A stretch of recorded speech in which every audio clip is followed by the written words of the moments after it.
Hello there, Chris, boiler installation specialist. Well, once again, another boiler on the wall. This is a call that came in yesterday on the boiler, completely broken down, an old 30-year-old boiler. So we sent the team in the next day because obviously it's cold, being late October. So we got this on the wall.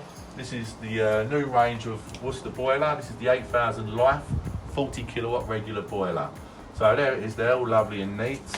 This is the Worcester filter, so that'll get cleaned out on a yearly basis when the boiler's serviced, because anything that builds up throughout the year, like any sludge or dirty water, will collect in there, so that gets cleaned out. And also there's a water softener down here.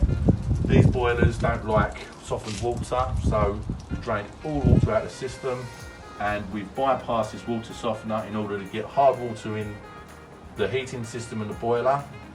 And then we dosed up with inhibitor, and then we turn the water softener back on so that can now serve the cylinder.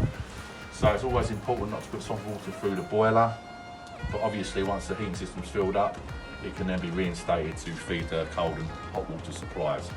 So so the beauty of this boiler comes with a 12-year guarantee straight out of the box, so it's parts and labour unlimited. The boiler's not going to cost a penny for 12 years. And that's about it really. Obviously Hive control's gone in. This is a large property. There's a room thermostat upstairs and a room thermostat downstairs. So we put a Hive control upstairs, Hive control downstairs, so the customer can control it by their phone, tablet or whatnot. And that's it. So very happy customer. We'll pass the paperwork over, and that's it. Thank you very much.